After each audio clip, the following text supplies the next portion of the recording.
I was told for a long time, girls don't play rugby. Girls will never sell Twickenham out.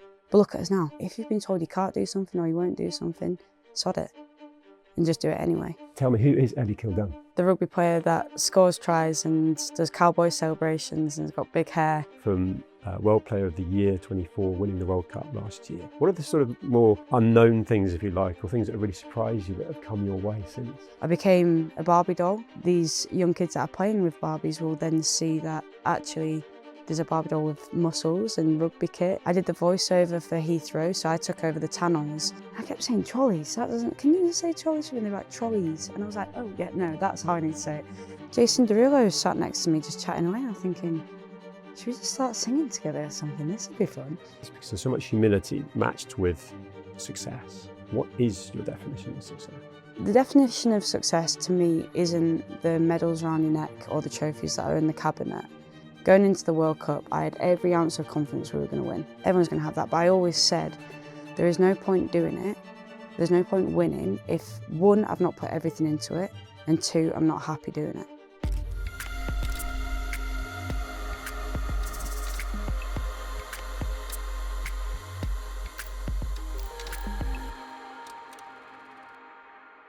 Welcome. Thank you for having me. I've been looking forward to this. Tell me, who is Ellie Kildunne?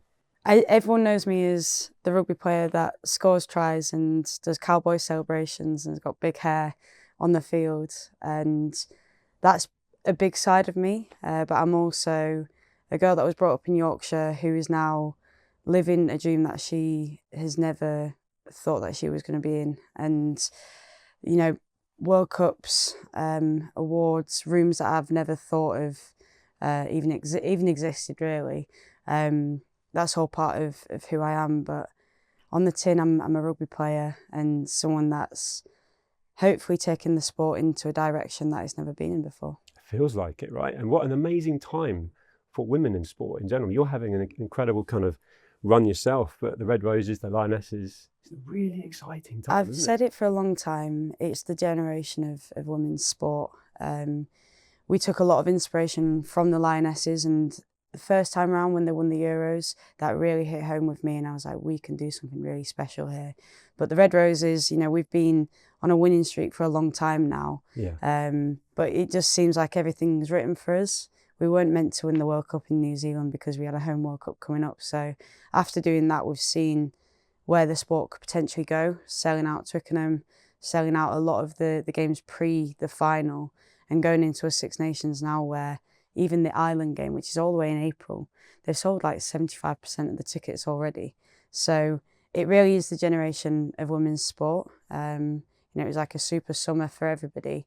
And I'm just very grateful that I'm part of it, but I'm at an age that I can then take it forward and not look back and say, oh, I wish I was still part of that now. Totally, you're in your prime, right? The World Player of the Year 2024, we're filming beginning of 26, so fresh on the back of winning the World Cup. Massive smile on your face. Yeah. I love the fact that the Lionesses inspired you and that inspiration ripples out, which ultimately makes you a role model now. Do you embrace that? Do you feel that? Yeah, I do feel it. I think for a long time, I probably was taken back by it and didn't really understand the impact that I had on young girls and young boys, but also I've found out that it's not just the next generation, it's also the generation that's come before us.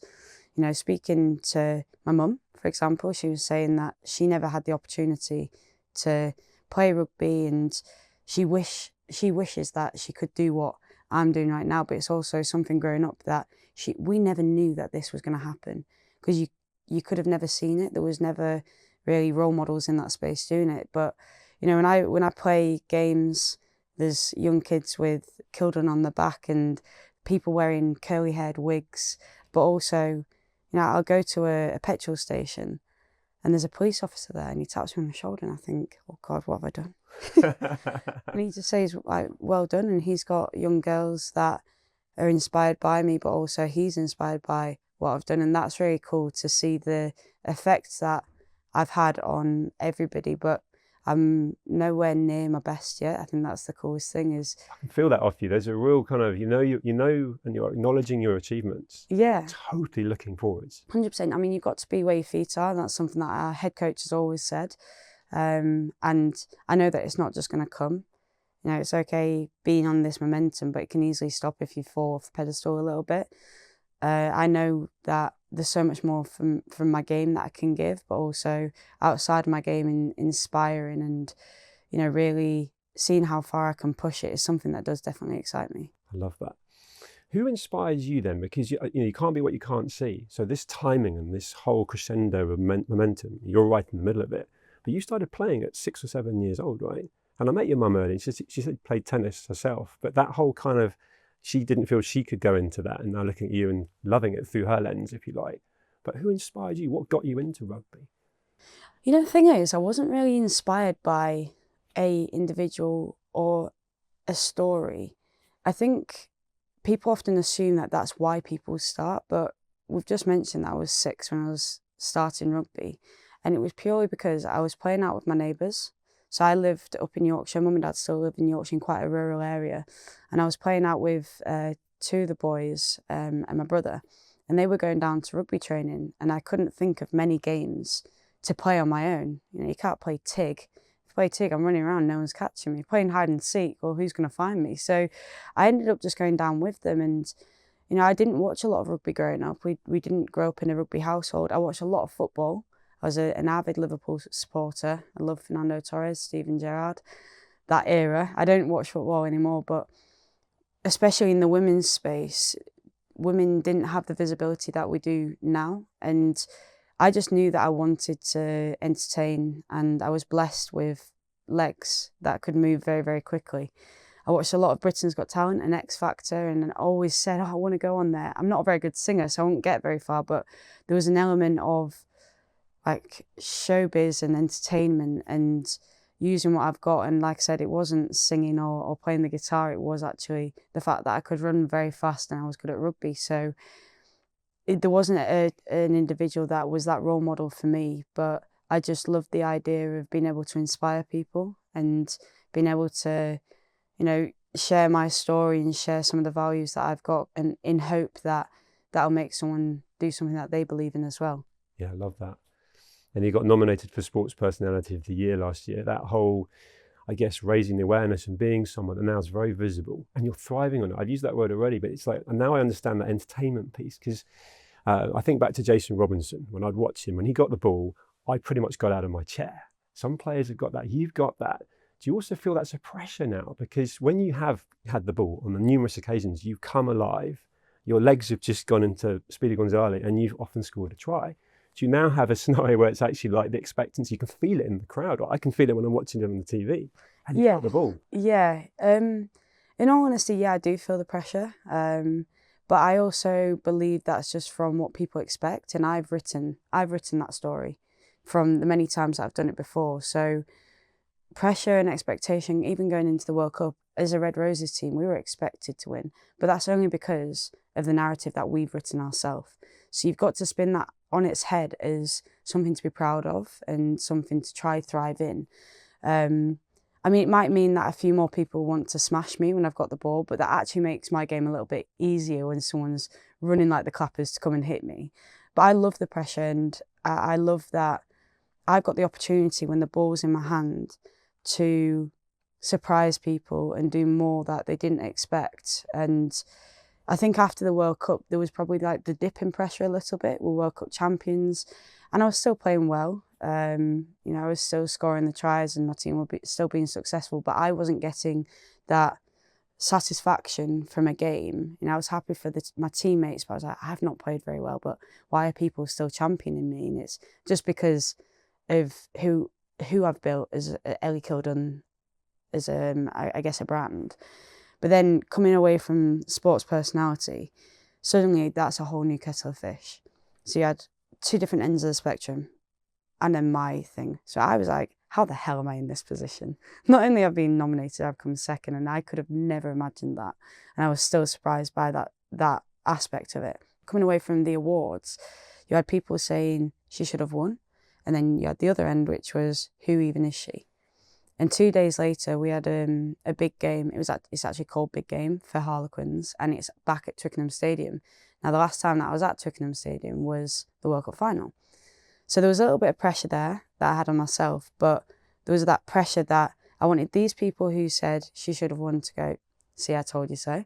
And I wanted these people to say, yeah, fair enough, I know who she is now.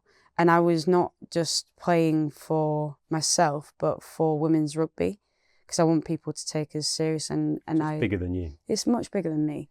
And I'll always say that. And also, I can't do what I do without the team around me. I genuinely, there's some of my tries that they are just weaving in and out of people, but a lot of the time, and the majority of the time, it's because of my teammates. So going into that game, I remember calling my mum and saying, "Oh, I do feel a bit of pressure now." And I ended up scoring a bit of a wonder try and getting man of the match. I needed that pressure and that expectation, because it for some people they crumble, but for me, I thrive in it. I love it. I think, right, okay, what can we do now? How can I get people off the seats? How can we as a team beat this team, not just beat them, thrash this team, so people take us seriously, that we're here to win, we're here to be successful, and we're here to inspire. Love this.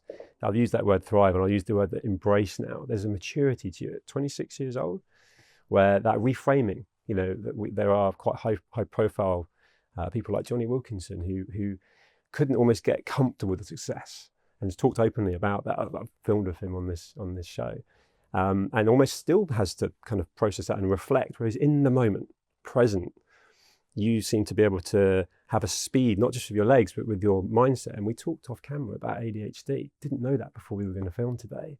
And there's a speed of processing that goes with it. We've both been diagnosed. I want to know how you've sort of understood that side of yourself and how that plays into your game. Firstly, I don't see a diagnosis of ADHD as something bad. It's just me and it's my makeup. The same way, you know, if I was born with ginger hair, I wouldn't suddenly say, "Oh, I've got ginger hair now." It's always been a part of me, you just couldn't necessarily see it. And I've always been chaotic. I've always been unorganised. I've always been very creative and a mind that works in ways other people can't understand. And for a lot of my life, I was misunderstood by people, but I was also wanting to be understood by people. So I'd maybe mould myself to how I would present to certain groups of people just so that I could be understood. External validation, though, isn't it? Yeah, it's huge self-awareness to have that. Yeah. Already. Well, I could kind of feel it because I wasn't fully myself, and that would then frustrate me. But also going into a World Cup, you know, I wanted to make sure that I was doing everything I could to be in the best place possible to help my team win the tournament. And whether that's unable to sleep at night because I've got so many ideas from training and I just need to run this certain move, or, you know, away from sport, how I switch off. I'm not in a coffee shop. I'm not sat doing the recovery that people expect us to do. I'm out with my camera taking photos of people, or thinking of a way to make a video which will creatively push women's rugby in a direction that it's not been before.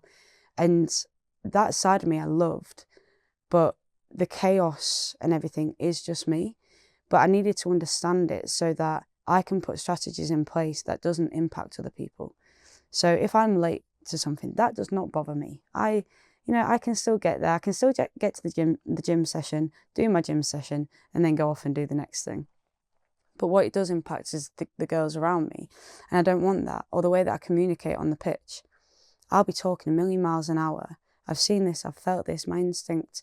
And they're just sat there thinking, what on earth is this girl on about? And I need to be able to communicate what I see to you as a teammate so that we can execute something on the field. So I needed to understand all of that, but I also needed strategies in place. And ADHD is never going to be an excuse, and it's never something that I ever feel like people need to shy away from. You just need to embrace that you're wired slightly differently. And also people with ADHD, it always looks different from one person to another. So you need to always learning to deal with it as well, right? Yeah. Without it being an excuse. Yeah. There's huge relatability there. Yeah. That will help a lot of people, what you said there. And it's a superpower. People try their whole lives to be different and be unique. And if you're born with it and it's part of your makeup, lean into that. Because you'll be able to think in ways that no one else can think. You're able to juggle things that people would crumble under that pressure. But I found for me, that's something that makes me who I am. And the power of being understood is so underestimated. I needed to understand myself in order to ask other people to understand me as well. So going through the diagnosis, it was a time that things started clicking the way that I was at school. I'm a high achiever, and I've always been a high achiever, whether that is at school or whether that is in the sporting world. So I've got away with things, but that doesn't mean I've not found things tricky, and I've not had to put a lot of effort into it to get to where I am. But I think with social media nowadays, everyone talks about ADHD. There's a million symptoms. Yeah, that's what I've got. But it doesn't change your life. If you've always had it, it's always going to be there. You've just got to work out ways to embrace it and to lean into it and use it as a superpower rather than something that anchors you down. I think we had, again, the chat off camera where, we only knew what we know and we assumed everyone else is the same, but you've learnt this so early. And then that relatable piece where being genuine, being yourself, has not only allowed you to know yourself better than you ever would have done at this stage of your life, but also to be the best teammate, the best friend. Yeah, exactly. The best daughter. Yeah. This is all it's brilliant you've said this. Talking about teammates and that sort of camaraderie that goes with rugby. I used to play, at school level, but the banter and the chance to take out a certain amount of frustration. You could be tackling someone, or you're getting thrown to the ground with someone. There's a lot of physical side of things, but everyone kind of pats each other on the back, goes and has a beer afterwards, kind of thing. And I want to talk about the values of rugby, because it feels like they haven't changed at all, which is so lovely, because football can get a bad rep where the guys are throwing themselves down trying to get the other guy sent off, and so it doesn't seem to happen in rugby. It seems to be a constant. Am I right? Am I on the sort of the... Yeah, 100%. I think that's the thing, that you can play 80 minutes. Well, let's actually go back to training. You can do hours of training where you're absolutely smashing each other, and then in a few days' time you're expected to play on the same team.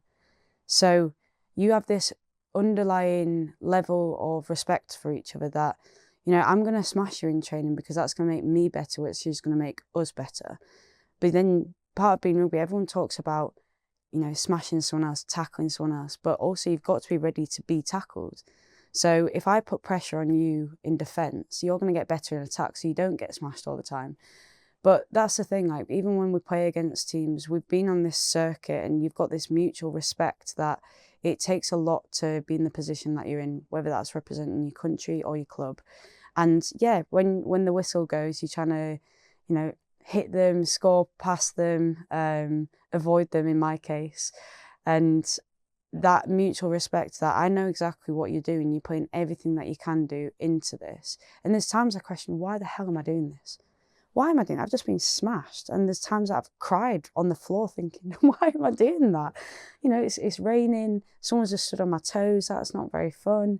But then the thing that always brings me back is my girls. I would do anything for them. If I'm going to be a sacrificial lamb and say, right, come hit me because in the next phase you're going to score, I'd do anything for them, and I know they'd do anything for me. And I think that's what's beautiful about the game of rugby, is that it is really a team effort, and no one would be able to do the job if it wasn't for the person next to you. And that goes across when you're playing opposition and in your own team as well. Yeah. I love that. There's a passion and that healthy respect for each other. And that's the teammates as well as actually for the opposition, which I think you've crystallised beautifully. You mentioned smashing in training. Reminds me, we were talking about shoulder pads. Yeah. I think that's a really important story to share of you coming through as a young girl playing rugby. So tell that story. So when I started playing rugby, I started playing with the boys. I saw no boundaries in doing that. I think everyone assumes, poor Ellie, she had to play with the boys. I loved that I played with the boys. There wasn't many girls teams. I think it's different now and it's definitely changing, but definitely when I was growing up, there was only boys teams. And as a kid, I just wanted the ball in my hand. It didn't matter if I was playing with girls or boys. And then, growing up, I was always fast, so I didn't necessarily need the shoulder pads, but I also hated getting tackled, and I hated tackling as well. So I wore shoulder pads for a lot of the time, and even through my international career, I wore shoulder pads because although I'm fast and quite tall, I've always been quite slim, and I needed this fake confidence that I was bigger than what I am, because rugby's seen as a physical sport, but I think it's half physical, half mental, and sometimes you've got to fake it to make it. So the reason I play with my hair down, it makes me feel that I've got a bigger presence. I've got confidence then, and I'm happily going into tackles feeling like I'm smashing people and feeling like I can do it. Because if I back out and I don't feel like I'm as strong as I am, I'll probably get hurt. So for a long time, I've worn shoulder pads, and yeah, it's just for that fake it till you make it aspect, that I want to be able to put my body on the line for the success of my team, and to gain advantage. You know, if I play fullback, so if people break the line and I don't want to make a tackle, the next thing that they're going past is the whitewash and the scoring. So Last line of defence. yeah, exactly. Yeah. So, you know, I just think this is another thing that people need to lean into. And let's talk about fears, because that's really what it is being scared of doing something. I'm scared of tackling, or not anymore, but I was scared of tackling. I was scared of being tackled. But that's made me exactly the player I am today. I'm scared of being tackled, so I'll run around everybody. I'm not running into people. I'm scared of tackling, or I was scared of tackling. Let's lean into that. Let's wear shoulder pads. Now I don't feel scared. I've got this armour on. I can make the tackles, whether that was against the boys when I was younger, or whether that's against the French that are running over me in the World Cup. So people try to run away from fears, but I think sometimes you just got to lean into it and embrace it and feel the fear and do it anyway. Yeah, and do you it. epitomise that. You are radiating confidence without in any way arrogance at all. Like, just you know what you've achieved. It's crystallising trophies and nominations. But what are you scared of still now? I don't really want to use the word scared or fearful, because it's neither of those things. I've just got to be cautious that I know that I'm a role model for so many people, and I also know that what I do, people will listen to. You know, people will be listening to this, and people will be inspired by the things that I do. I just want to be able to keep up with that and show that I'm never someone that's ever going to confine to the norm, and I'm never going to be someone who follows suit of what people expect. And I don't want to ever be that person and show people that if that's what you expect, that's what I'm going to do. And as long as I embrace that the unknown is exciting, that'll never happen. But this is also a life that I am living on my own. And, you know, I've got my teammates, my family and friends around me. But at the end of the day, if I don't put 100% in, then I'm not going to get 100% back. No. So it's just being able to go, right, this is the unknown. I'm jumping into the deep end. Let's see what we can get with it. Yeah. I don't want to go, this is the unknown. I'll dip my toe in it and we'll see where we get there. It's just being true to myself, being true to my values and what I think's right, and doing that in a way that hopefully that's the one thing that inspires people, is that it's okay to not know. It's okay to make it up as you go and fake it till you make it, because that's exactly what I'm doing. That's brilliant. I mean, that genuine authenticity about you is that role model element. I've got 2 teenage daughters, so any girls looking for role models, you know, you epitomise that beautifully, and leaning into again, feel the fear, do it anyway, but actually probably still looking for more challenges, because sitting here right now, particularly in the game of rugby, you know, you've already climbed the pinnacle. But you embrace the next challenge. You still want to keep going. Do you think beyond rugby at 26 in your prime? You're on Jonathan Ross last night. Wherever you go from here, there's a lot of extracurricular things going on. You said about your audiobook, which was the most amount of time you spent reading a book happened to be your own. But this is all stuff that's outside of what was your dreams to be playing rugby. Do you think beyond your sort of the playing days and what you might be doing with your platform you're building? In all honesty, no. I like that. No, the only reason I've got these extracurricular things is purely because I am the rugby player that I am. I'm still only 26, and even though I got World Player of the Year in 2024, my first initial thought was, okay, cool, but I'm not at my best yet. So do I want the award right now? But then I challenged myself, okay, get the award again. Push yourself to get to that point again. So think about the next one. Yeah, and my rugby always will be my priority till the day that I retire. And I really strongly believe if I keep on pushing in my rugby career, the better I become, the better the team comes, these opportunities will keep being thrown at me for the rest of my life. And as long as I keep on doing that, I will meet people and be in rooms that I would have never have thought to have been in, and that will set me up after rugby. There's no point thinking too far ahead. You know, I hope that I'm so successful in my rugby career that I meet people and I gain experiences outside of the sport that then sets me up for what I want to do after. And you know, sitting here, there's been so many things I think, as if I've done that. Like, that wasn't part of the plan, or that's not what, you know, if you were to ask a rugby player what they've done outside the sport, that wasn't part of what they've done either. But again, going back to embracing that and leaning into it, I don't want to ever be able to say to you, this is what I want to do after rugby. And I get asked it all the time, but I have no idea. I have no idea, and I'm happy not knowing, because that makes you a great player right now. Yeah. So, but you also, you're not just playing rugby. You love your photography. Mm. You are doing all the different things that grow your platform whilst focusing on rugby, which is why I said I love that, because there are certain sports people that, dare I say, they get to the end of their career, they haven't thought about it, and they haven't done anything else. Yeah. And then that must be a bit of an identity. For me, it's clear without knowing that you will blend into something that will be organically there for you, and it'll be almost obvious to you at the time. We're like, yeah. Well, my voice is the most powerful now because I'm playing. I can talk the talk, but then I've got the opportunity to walk the walk on a Saturday or a Sunday when I'm playing.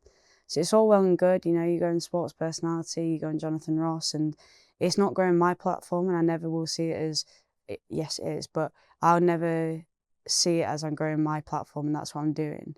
I'm growing women's sports. You know, the things that I'm doing is not for me. It, yes, will have a domino effect and affect me, but my hope is that it's growing the sport in a way that it hasn't done before. But then I do all these things, you know, new eyes come towards the game, new people will be watching me and my teammates. Then that's that opportunity to say, right, okay, if I'm going to say all these things, I better play well in the weekend. Because that's what people will do. They'll watch it in the weekend, but how I play in that weekend, how my team performs in that weekend will be whether it will affect whether the person that watched it then watches it the next weekend. So we're not bothered about people watching it once, people coming to World Cup final because, you know, there's 80,000 tickets sold and stuff.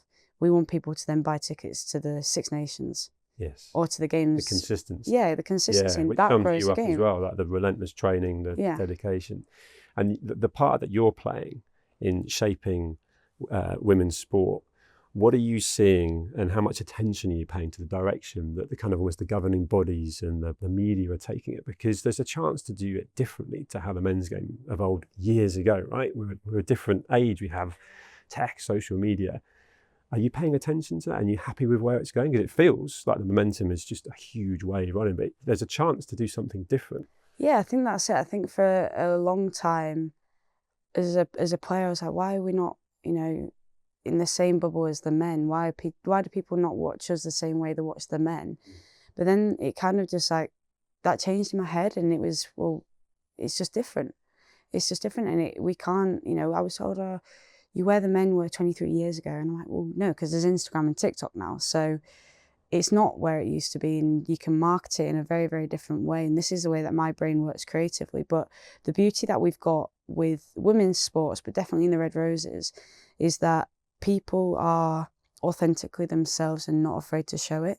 People use the social media to share their stories. Everyone's got a story that can inspire somebody. And we've got this beautiful thing called social media now to be able to use it in the correct ways, because we all are aware there's trolls, there's haters, but as long as you use it in the correct way, you've got the ability to tap into people's brains. And that's not just on the rugby field, because everyone watches us on a Saturday or Sunday. That's one day a week. What we're doing in all those other days, people wouldn't know. But we've got an opportunity to share that story and gain followership, to, you know, increase participation, to just say to people, my big thing is, I'm not trying to inspire you to pick up a rugby ball. I don't care if you pick up a rugby ball or you don't pick up a rugby ball, because what it brings me, I can only tell you so much. You've got to feel it yourself. I want people to be inspired to do something, even though they've been told that they can't do it or they won't do it. Whatever that is, whether that's playing the flute, painting, reading, playing a sport. I just want to show the world that I was told for a long time, girls don't play rugby. Girls will never sell the Twickenham out. But look at us now. Yeah. So I want to just say to people, if you've been told you can't do something or you won't do something, sod it. And just do it anyway. See where you get with it. And yes, social media gives us that opportunity. And I think the backing has been fantastic from the governing bodies as well. And, you know, during the World Cup, we saw that because of, you know, whether it's, I still get goosebumps with some of the videos that they created and some of the content that was created. And if I'm inspired by that, almost like I'm not in the photo myself, like I'm looking at somebody else, then what impact is that going to have on all these other people that will be seeing it as well? Yes. Yeah, some of those have gone viral, and rightly so. Yeah. And I think you're absolutely right. Social media is a force for good. You know, it gets a bad rep, and you know, the addictive algorithms and so on. But if you're putting out positive messages and that mindset you've got about reframing, and I imagine you are formidable in a challenge. If someone says, Ellie, you can't do it, like, watch me. No, it's my favourite thing. Coaches hate me because of it. Well, I bet they don't hate you, but that my point being, it's like, it's so inspiring for anyone. One of the questions I would have asked you is almost like, kind of like, what advice would you give to someone? But it's just that whole, just keep opening that door, force it open. Exactly. You know, in terms of putting words in your mouth, it feels like that. It's just you. That's you epitomise that. It is. I always say, like, smash the glass ceiling. You know, everyone thinks that this is the top, but there's also a load of space above that. Just because no one's been there doesn't mean that it won't be you that gets there. And you'll get to a certain point and someone will do the next thing again. Yeah. And I will never be at the best. I never want to say I'm at the pinnacle. I see the World Cup as the start of my career, and this is the start of rugby now. Not the pinnacle of it, because where can we take it now? That's that glass ceiling. You've won a World Cup. All right, okay, what can we do with it now? So, yeah, it is to smash open the doors and smash the glass ceilings. And I just think passion is such a beautiful thing. Yeah. And, you know, you've kind of alluded to it, but actually Jonathan Ross said it as well. He said, you're actually terrifying to speak to because you can see how much confidence you've got and how passionate you are about something. And passion is something that, if I'm talking to anybody and they're passionate about something, it could be something I've got no idea about. It could be politics, but if I can see that glisten in their eye and that it's something in their voice, I'm on it. I'm thinking, I'm listening now. And maybe I'm into politics now as well. So, yeah, I just think that that's the thing, is find what you're passionate about and jump into the deep end with it and see where you can go with it. Yeah, a lot of people ask me how and why I invite people to film. And I say I've got to get excited about speaking to them. I've got to see a glint in their eye that sort of I can vibe off. And we literally said that out there, let alone come in and hear. Because that passion rubs off. You know, that rubs off on your teammates. That rubs off on. I was the opposite. If I wasn't stimulated, that's something I've had to work on. You know, like struggled at school. You said you were a high achiever, but you know, algebra, Bunsen burners. I'm not going to use this again. I was looking out the window wanting to go and play rugby or play tag or do something. Well, exactly. And I did that as well. I'm blessed with a mother who pushed me in my studies and would revise with me. She learnt the whole syllabus and would sit down at home and we'd go over everything and revise together. But at school, I also used to fall out with my mum and say, Why am I learning about Shakespeare? I can't use Shakespeare. Why am I doing exams? It's just testing my memory, not my knowledge. And how can I use it? But I was able to hyper focus when I needed and when it mattered most. So that high achieving part of me, you know, I've had to work so hard to get to that point.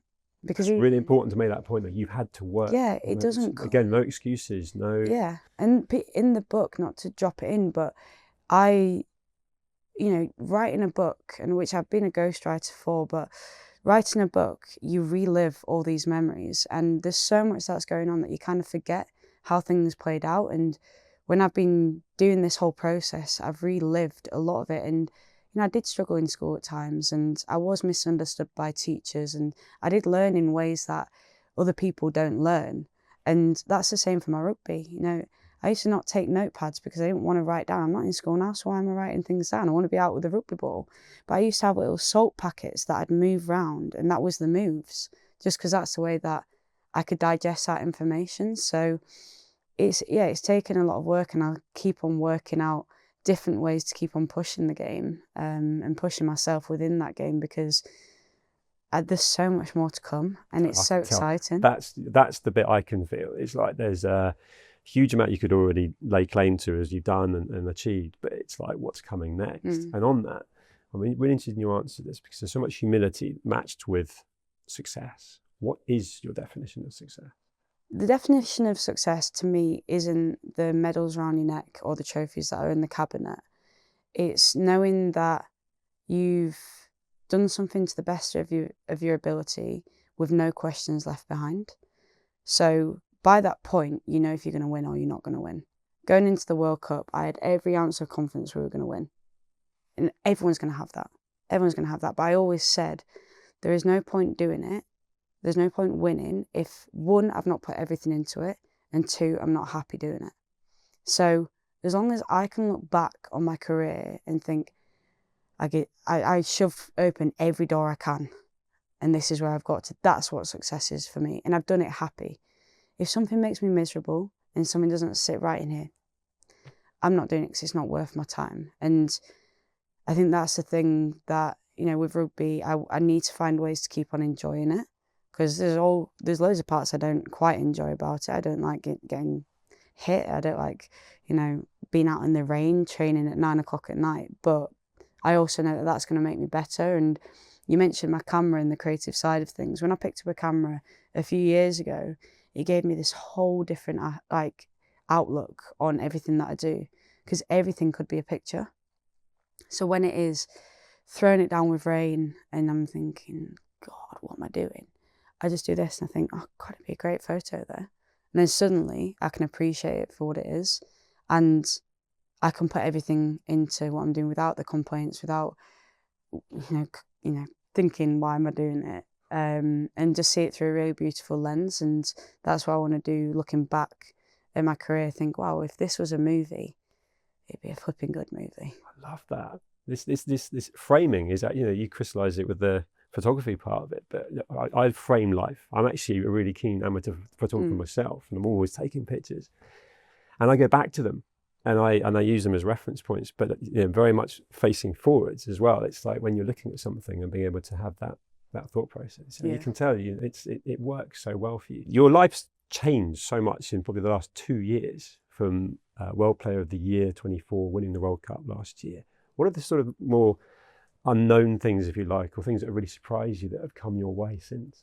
Yeah, there's been plenty that I keep saying the pinch me moments, and I can't use that caption anymore on Instagram because every time it's another pinch me moment. So there's been loads of weird and wonderful opportunities that have come my way that I just didn't think were possible. You know, I became a Barbie doll, which I never grew up playing with Barbies, but having female sports people in a role that is seen as really girly, the contrast is great, and it also shows that you can be both. And these young kids that are playing with Barbies will then see that actually there's a Barbie doll with muscles and rugby kit, and that's really, really cool. I did the voiceover for Heathrow, so I took over the tannoys for the whole of December, and that was, I mean, why me? The reason I say that is because I kept saying, with my accent, I don't know if people are going to understand what I'm saying. Because things like, oh, keep your kids off the trolleys. I kept saying trolleys. That doesn't, can you say trolleys when they're like trolleys? And I was like, oh, yeah, no, that's how I need to say it. But, you know, little things like that. Or I went to the GQ Men's of the Year Awards, and there was 100 people invited. And in the room, there was Cynthia Erivo. I was like, oh my God, she's the one from Wicked. Or there was, I always get his name wrong, the guy that did Mamma Mia and James Bond. Pierce Brosnan. I always call him Paul. Anyway, they're just sat there, and I'm like, why am I here? This is, you know, I would have never expected to walk the floor that I'm walking. And I'm now in this world that I am being invited to places like that, and I don't really know the weight of it, but I never want to know the weight of it. I never want to, maybe going back to Johnny Wilkinson, like, settle with the success, because one, it'll keep me pushing harder, but two, it'll keep making me appreciate the opportunities that I've got, and I'll keep seeing joy in everything that I'm doing. Having opportunities like being here, being on Jonathan Ross. First thing I said to the other guest was, why the hell am I here? Jason Derulo sat next to me just chatting away, and I'm thinking, should we just start singing together or something? This would be fun. I didn't do that. I felt too nervous. But they're all things that I feel like I'm talking about somebody else. And I want to keep on being in that position and not get comfortable with it, because I need to, obviously, the thing that drives all these opportunities is my rugby. So that's my focus. And then, like I said, when I look back on it, I mean, I'll have a really good book, which these things aren't really in it because it's kind of up to the World Cup. But there'll be another book that I think, what the hell, this is cool. And it'll be a really good documentary or movie. And hopefully it shows to people that being a rugby player is one thing, but being in the space that we are now, post World Cup, there's this, and it's bigger than you'll ever believe. And I'm living that, and it's a pretty special place to be. I love that you're living it so present, and that you're so self-aware. Yeah. Big smile on your face, and that's sort of Jason Driller. But I'm sitting here thinking you're a world star, and you know it, but you don't know it, and that there's something lovely about that, and you're sort of marinating in it whilst facing forward. So actually it layers, and you're not awkward with it. Yeah. You're not kind of like trying to, so you embrace it, but then it's like, well, actually, I think it's easy to do that if you genuinely believe I'm talking about somebody else. Yeah. I mean, if I'm talking about somebody else, I'll be the biggest hype girl. If I'm talking about myself, I'm like, oh no. Yeah, well, I'll do that for you. Yeah, fine. Let's talk about your new book. What's it called, and when does it come out? So it's called Game Changer, and it comes out 6th or 9th of April. I can't quite remember. This is a thing. Like, this is my brain. I just know that there's a book. It'll come out. It comes out. Yeah. But it's essentially a bit of an autobiography on my life up until now. And people keep on saying autobiography already. You're only 26, but there's so much that has happened that I want to use it as a tool to inspire and to almost like a bit of a self-help book in a way, but just through my stories in my life, and hope that people can find that helps in theirs. But he talks about, yes, all the successes and the nominations like you mentioned, but also the setbacks, the injuries, the struggles that I've had that people don't know about. People will see what it says on the tin, you're a world champion, and everyone thinks, God, that must have been easy. But it's an opportunity for people to understand that things don't always come easy, and some people can make it look easier than what it is, and maybe that's the beauty of having ADHD and making things look like they just work seamlessly. But it's also going through my life almost like with a fine-tooth comb to deep dive into the things that I have struggled with, and also how I've learned from those, so that if there's anybody reading it or listening to it, the audiobook version of it, they can understand that if it's not route A, B or C, it could be X, Y and Z. It doesn't matter, you'll find a way. And people often finish at C and say, oh, there's no other opportunity. But there's so many letters in the alphabet, just keep on going. It's a resilient piece. It sums you up, right? Yeah, exactly. I think that's really important. Brilliant. I can't wait to read your book or listen to it. But that whole, like, people see the trophies, people see the smiley face, and on the show, whatever it is, but you battled together. Yeah, and I wouldn't ever say that I've been hard done by at all. It's not a book that's talking about really difficult upbringing. I've never had any of that, but I think it's a lot of things that young girls and boys struggle with, and whether that is injury, whether that is body dysmorphia is mentioned in the book, and my relationship with food and how that actually ended up damaging my rugby. No one knows that. No one knows that side of me, and it's an opportunity for people to understand me a little bit more. But then it also talks about my relationship with coaches and my relationship with confidence in rugby, and how certain things impact me both on the field and off the field. And it's been really great for me to do this, and it's been challenging at times. I'm talking about things that happened years ago, but I'm having to relive it. So relive that emotion and that heartbreak. Like self-therapy for you. Yeah. Actually, probably, like, you said yourself, almost stories you'd forgotten about. You're moving at such a pace, right? Yeah. Life is just, but actually to stop, reflect, which brings that self-awareness piece in. Yeah. I can't wait. I'm not even bothered about selling any books, because I've done the thing that for me has been so great. But the great thing is, it's benefited you. Yeah. It's going to benefit so many other people. And that's what I hope. Learn from. Yeah. That's what I hope, that people read it and just take a slice that helps them. I'm looking forward to reading that. But I've so enjoyed this conversation. Yeah. Thank you. Thank you, Ellie.